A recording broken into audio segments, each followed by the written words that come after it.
Assalamualaikum warahmatullahi wabarakatuh. Perkenalkan, nama saya Rizka Susanti dari UIN Juraisiwa Lampung. Pada kesempatan kali ini, saya akan mempresentasikan artikel saya yang berjudul Produksi Pengetahuan Ulama Perempuan dalam Tafsir Al-Quran Kontemporer, Studi atas Pemikiran Nur Rofiah tentang Keadilan Gender.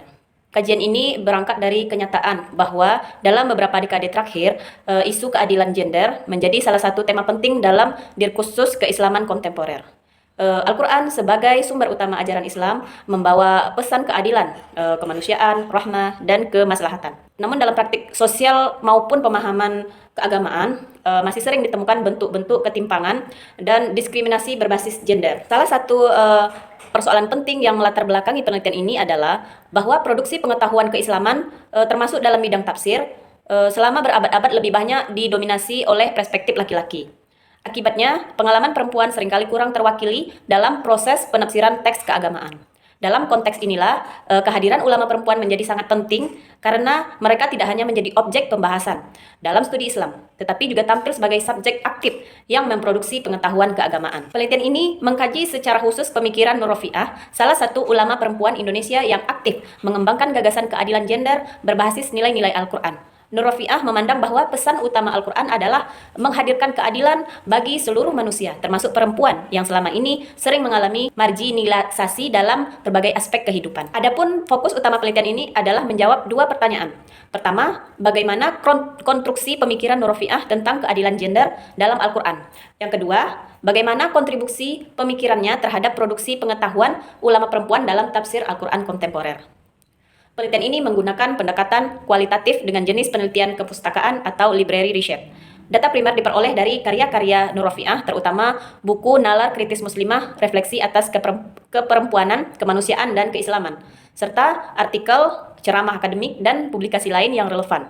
Data sekunder diperoleh dari buku, jurnal, dan penelitian terdahulu yang membahas tafsir gender, ulama perempuan, produksi pengetahuan, dan studi Al-Quran kontemporer.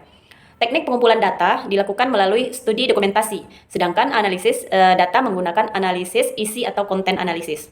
Analisis dilakukan dengan cara mengidentifikasi tema-tema utama, mengelompokkan gagasan, menafsirkan makna, lalu menarik kesimpulan secara sistematis. Secara teoritis, penelitian ini menggunakan dua perspektif utama, yaitu Knowledge Production Theory dan Gender Justice Theory. Teori produksi pengetahuan digunakan untuk melihat bagaimana Nur Rofiah membangun otoritas keilmuan sebagai ulama perempuan dan bagaimana gagasannya diproduksi, disebarluaskan, serta diterima dalam ruang akademik dan masyarakat.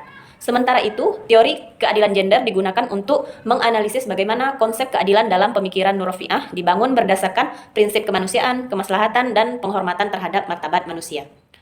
Hasil penelitian menunjukkan beberapa temuan penting. Yang pertama, Nur Rofiah dapat dipahami sebagai representasi penting ulama perempuan Indonesia dalam produksi pengetahuan Islam kontemporer.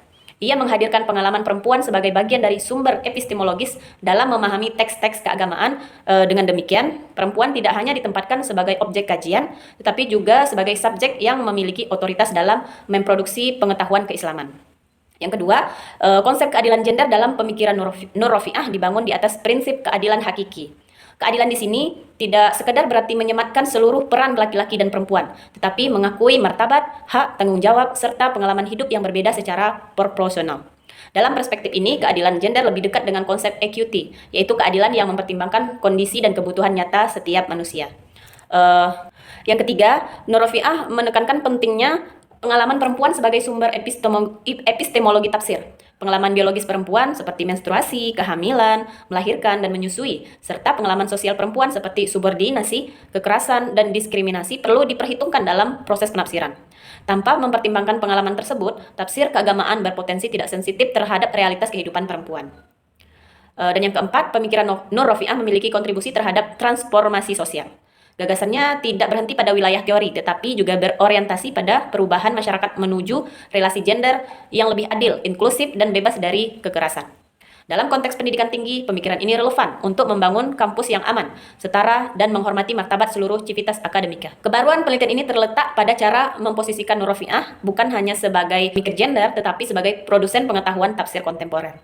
Penelitian ini menunjukkan bahwa pengalaman perempuan dapat menjadi sumber pengetahuan yang sah dalam pengembangan tafsir Al-Quran. Dengan demikian, kajian ini memperluas pemahaman tentang otoritas keagamaan, bahwa produksi pengetahuan Islam tidak hanya dapat dilakukan oleh laki-laki, tetapi juga oleh perempuan yang memiliki kapasitas intelektual dalam legitimasi keilmuan. Kesimpulannya, Nur Rofiah berkontribusi penting dalam pengembangan tafsir Al-Quran kontemporer. Melalui gagasan-gagasan keadilan gender yang berakar pada nilai-nilai universal Al-Quran, pemikirannya menegaskan bahwa tafsir yang berkeadilan harus mempertimbangkan pengalaman perempuan, menjunjung martabat manusia, serta mendorong kemaslahatan sosial.